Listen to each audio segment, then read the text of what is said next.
La vérité est plus sombre que ce que tu as toujours imaginé. Une femme peut tout trahir, ses valeurs, sa famille, parfois même ses propres enfants. Et le plus choquant, elle peut te trahir avec ton ennemi juré. Pas par hasard, pas par simple caprice, mais parce que, dans ses profondeurs psychologiques, il existe une loi que ni la morale, ni la culture, ni les beaux discours ne peuvent effacer.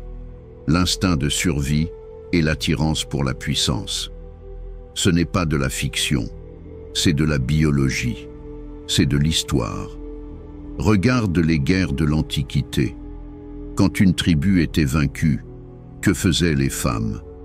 Elles ne fuyaient pas toujours, elles s'adaptaient, elles épousaient l'ennemi, elles donnaient naissance à la descendance de ceux qui avaient massacré leurs proches, pas parce qu'elles le voulaient, pas par choix romantique, mais parce que la survie n'a jamais été sentimentale. Et l'instinct féminin, dans ses couches les plus profondes, n'est pas attaché à la morale. Il est attaché au pouvoir. Une femme peut traiter un homme de toxique, de dangereux, de narcissique. Mais si cet homme dégage une aura de domination, si son silence est plus fort que son chaos intérieur, alors, tôt ou tard, elle pliera.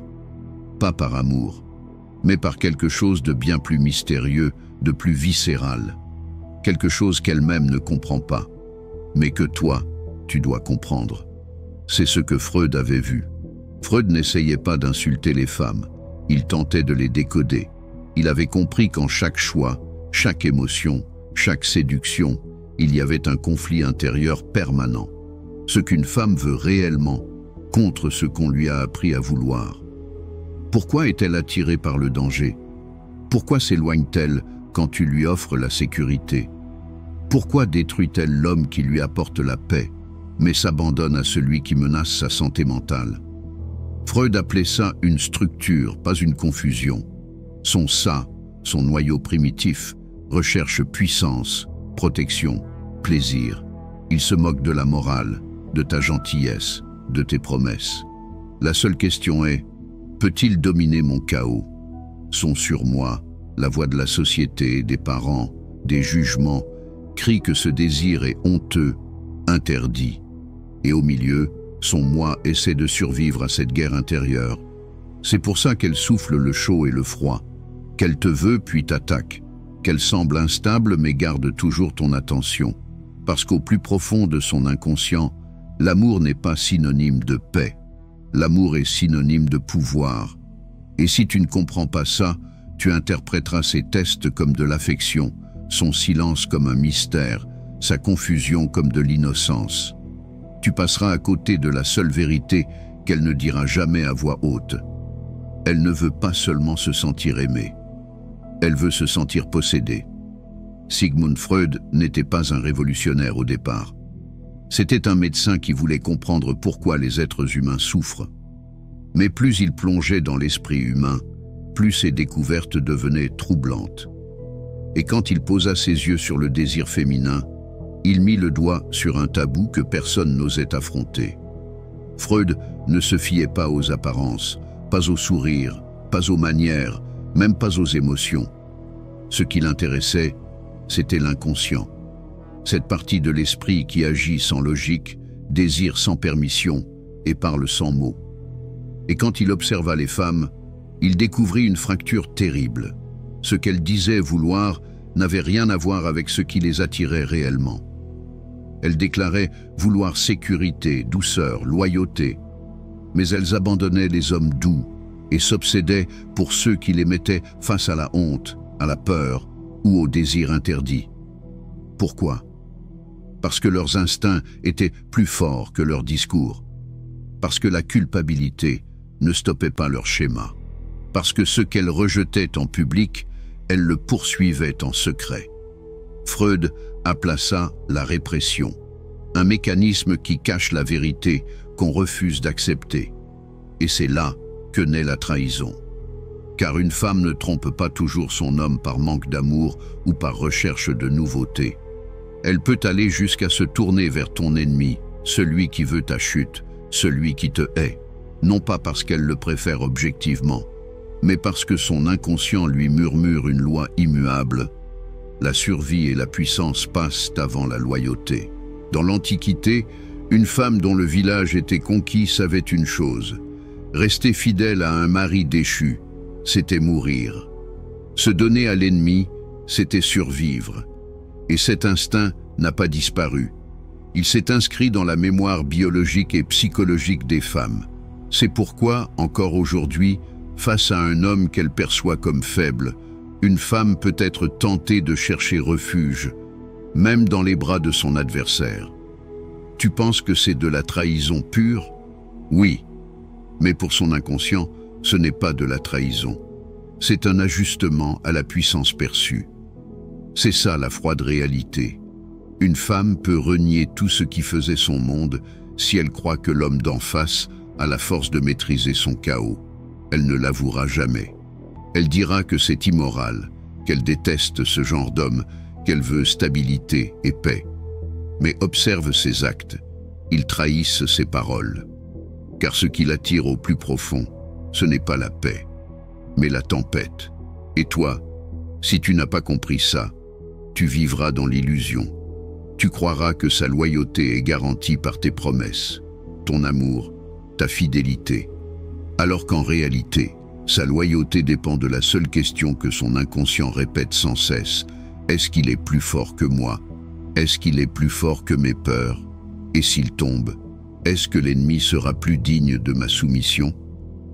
Tu l'as sûrement vécu. Un jour, elle te désire. Le lendemain, elle t'attaque. Elle te sourit, t'invite avec son regard, puis disparaît sans raison. Tu crois qu'elle est perdue, confuse, immature. Tu te trompes. Ce n'est pas de l'immaturité. C'est une stratégie inconsciente. Freud appelait ça le conflit entre le ça et le surmoi. Le ça veut l'excitation, le danger, l'intimité brute, la domination et la soumission. Le surmoi, façonné par sa famille, sa culture, ses blessures, lui dit « Non, c'est interdit, c'est dangereux, sois une bonne fille, résiste ». Et son moi se retrouve au milieu, en train d'improviser pour ne pas s'écrouler. Voilà pourquoi elle est chaude un instant, glaciale l'instant d'après. Elle veut t'attirer, mais pas trop. Elle veut se rapprocher, puis s'enfuir. Elle n'est pas folle. Elle est prisonnière de sa propre psychologie. Et c'est ici que naît la plus grande illusion masculine. Tu crois qu'elle t'aime parce qu'elle te teste, ou qu'elle t'ignore parce qu'elle ne ressent rien. Faux. Tout ça, ce sont des mouvements de son inconscient. Ses silences, ses attaques, ses retraits. Ce ne sont pas des signes de désintérêt. Ce sont des armes psychologiques, car en vérité, une femme ne cherche pas la paix, elle cherche la preuve que tu es capable de tenir face à son chaos, que tu peux résister à ses provocations, à ses contradictions, à ses blessures, et si tu flanches, si tu cours après elle, si tu expliques, justifies, te mets à genoux, tu as déjà perdu. Parce que tu viens de confirmer ce qu'elle craignait, tu n'es pas plus fort qu'elle. Et c'est là que son instinct peut devenir brutal. Si elle perçoit ta faiblesse, si elle sent que ton ennemi a plus de force que toi, alors même sans s'en rendre compte, son inconscient la poussera vers lui. Non pas par amour, non pas par désir romantique, mais parce qu'en elle, une voix archaïque chuchote: la survie appartient au vainqueur. Mieux vaut enfanter le sang du fort que mourir avec le faible. Tu vois où est le piège? Tu penses qu'elle choisit avec son cœur, qu'elle t'évalue sur ta gentillesse, ta loyauté, ton dévouement. Mais en réalité, une partie d'elle fonctionne selon une autre logique, la logique de la femme des guerres anciennes qui s'abandonne à l'ennemi pour ne pas disparaître. Ce n'est pas une trahison raisonnée, c'est une trahison instinctive, une trahison programmée par des milliers d'années de survie. Et c'est ça, la vérité que personne n'ose dire. Alors retiens ceci, si tu ne comprends pas cette mécanique, tu te feras briser par elle. Tu croiras à ses paroles, tu tomberas dans ses silences, tu te perdras dans ses contradictions. Alors qu'en vérité, tout ce que tu vis n'est pas un mystère. C'est une guerre intérieure qui se rejoue à travers toi. Derrière chaque femme qui souffle le chaud et le froid, il y a une histoire. Une enfance où quelque chose s'est brisé. Peut-être qu'elle a grandi avec un père absent, silencieux, incapable de donner une présence affective. Peut-être au contraire, avec une mère imprévisible, tantôt aimante, tantôt punissante, toujours instable. Peut-être qu'enfant, elle a pleuré seule dans une chambre où personne n'est venu. Peut-être qu'elle a tendu les bras vers une figure d'autorité et n'a trouvé que du vide. Alors, quand elle rencontre un homme stable, protecteur, cohérent, son inconscient crie « Ce n'est pas de l'amour, ce n'est pas ça que tu connais ». Mais quand elle tombe sur un homme qui déclenche ses peurs, qui lui rappelle ses blessures, qui la fait douter, son inconscient s'illumine. Voilà, c'est ça l'amour. C'est douloureux, donc c'est vrai. Et toi, de ton côté, tu n'es pas indemne non plus. Toi aussi, tu portes ton enfance. Peut-être que ta mère t'a donné de l'affection de manière irrégulière. Un jour câline, un jour glacial. Peut-être qu'elle t'a appris, sans le vouloir, que l'amour est quelque chose qu'on doit mériter, pas recevoir naturellement. Alors aujourd'hui, adulte, quand une femme devient distante, froide, indifférente, ton inconscient réagit. Ne perds pas ça, bats-toi pour la garder, prouve ta valeur. Tu crois que c'est de l'amour, mais ce n'est pas de l'amour. C'est une addiction au manque. Ce n'est pas elle que tu poursuis, c'est l'ombre de ton enfance. Ce n'est pas sa personne qui t'obsède, c'est la douleur de ce petit garçon qui voulait enfin être reconnu, enfin être choisi. Voilà pourquoi tu tombes amoureux de femmes qui jouent chaud et froid. Voilà pourquoi son silence te ronge plus qu'un refus clair. Voilà pourquoi tu confonds son retrait avec du mystère, son indifférence avec de la profondeur. Et c'est ici que la mécanique de trahison devient encore plus cruelle, car si cette femme choisit de s'abandonner à ton ennemi, ton monde s'écroule. Tu crois que c'est une attaque personnelle, une humiliation unique, mais en réalité, ce n'est pas toi qu'elle trahit. C'est elle-même qu'elle rejoue. Son inconscient lui répète le script ancien. Fuis la sécurité, attache-toi au danger. Abandonne ce qui est stable, poursuis ce qui est instable. Et toi, au lieu de comprendre le mécanisme, tu plonges encore plus profond. Tu te dis que si tu avais été plus gentil, plus généreux, plus aimant, elle n'aurait pas fui. Mais tu ne peux pas réparer ce qui n'est pas à toi. Tu ne peux pas guérir une blessure que tu n'as pas créée. Le piège, c'est là. Tu crois que tu es en train d'aimer une femme. En vérité, tu es en train de lutter contre ses fantômes et contre les tiens. Une femme ne te manipule pas toujours consciemment. Souvent, elle projette simplement ses propres conflits intérieurs sur toi. Chaque fois qu'elle te critique, qu'elle t'accuse de froideur, d'arrogance ou d'égoïsme, ce n'est pas toi qu'elle attaque. C'est l'image de ce qu'elle craint en elle-même. Freud appelait ça la projection, le mécanisme par lequel l'inconscient déplace une partie de soi sur quelqu'un d'autre. Son besoin de domination, qu'elle ne peut reconnaître, devient ton contrôle. Sa peur de l'abandon devient ton indifférence supposée. Sa honte d'être attiré par le danger devient ton arrogance. Et si tu réagis, si tu défends ton image, si tu essaies de corriger ses accusations, tu tombes dans le piège. Tu joues le rôle qu'elle a conçu pour toi et tu renforces son illusion. Voilà pourquoi l'homme qui comprend la projection devient intouchable. Il écoute, il observe, mais il ne réagit jamais à la provocation émotionnelle. Il sait que le chaos qu'elle projette n'est pas réel. C'est une répétition d'un scénario ancien. Et ce scénario n'a rien à voir avec lui. C'est exactement dans ce cadre que peut apparaître la trahison avec ton ennemi. Si ton inconscient est faible face à son pouvoir, si tu t'accroches à ses silences et ses contradictions, tu deviens un acteur de son jeu. Et elle, sans même s'en rendre compte, peut être attirée par celui qui menace ce que tu représentes. Pourquoi? Parce que le danger active son instinct primal. La femme est attirée par la force, le pouvoir et l'intensité.